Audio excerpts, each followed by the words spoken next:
Hey everyone, I've been seeing this camera popping up all over photography forums lately, especially among folks who want a full-frame workhorse without breaking the bank. I finally got my hands on the Nikon D610 body-only version, and I've been putting it through its paces for the past couple weeks. If you're curious about what it can do, the link is in the description if you want to check the product details on Amazon.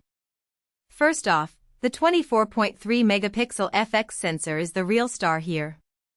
I've been shooting landscapes at sunrise and the files are crisp enough that I can crop aggressively in Lightroom without losing detail. I took a shot of a sunrise over the lake last weekend and even at 100% zoom, the clouds still look smooth and the colors pop. That's the kind of detail you usually only get with higher-end bodies, so it's impressive for the price. Next up is the autofocus. The D610 uses Nikon's multi-CAM 4839-point system, and it locks on fast even in low light. I was shooting a friend's band practice indoors last week with only a couple of LED panels, and the camera nailed focus on the singer's face every time. It's compatible down to f/8, so if you're using telephoto lenses with teleconverters, you're still covered. That's a big deal if you're into wildlife or sports. The intelligent scene recognition system with 3D color matrix metering too is another feature that surprised me. I left it on auto mode for a quick family photo session, and the camera nailed the exposure without me touching a single setting. The colors looked natural straight out of the camera, which saved me a ton of time in post. If you're newer to photography or just want a reliable point-and-shoot experience with a full-frame sensor, this is a solid choice. Video quality is where the D610 really punches above its weight. It records full 1080p HD at 30, 25, or 24 frames per second, and the footage looks clean and cinematic.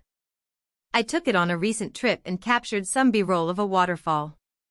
The slow motion at 60 frames per second in 720p was smooth too, which is handy if you're into vlogging or short films. The only thing to note is that it doesn't have built-in Wi-Fi, but you can add that later with the optional WU1B adapter if you want to transfer images wirelessly to your phone. Build quality feels exactly like what you'd expect from a prosumer Nikon. The magnesium alloy body is weather-sealed, so it handled a light drizzle without any issues. The grip is deep and comfortable, even with a big lens attached, and the buttons are well placed for quick adjustments. I've been using it for hours at a time and my hands aren't cramping up, which is a big plus for long shoots. Battery life is solid too. I went on a full-day hike recently and shot over 800 images plus a few video clips, and I still had about 30% left. That's enough to get you through a weekend without carrying extras, which is always a relief when you're traveling light. Now, let me be honest about a couple of things.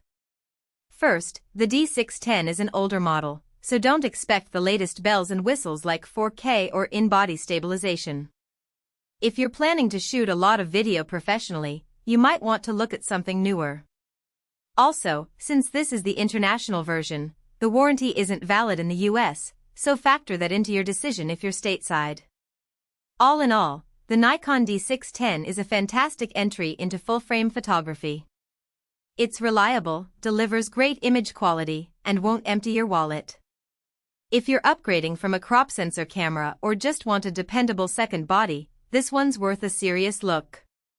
If you're ready to check it out, the link is below. Thanks for watching, and I'll see you in the next one. For most buyers, the real question is not whether Nikon D610 24.3 MP CMOS FX-Format Digital SLR camera, body only, international version, no warranty, sounds impressive on paper. But whether strengths like 24.3 megapixel FX-Format CMOS sensor and remarkable AF performance with compatibility up to f/8 actually make daily use feel easier, more dependable, and more worthwhile after the first few days of excitement wear off.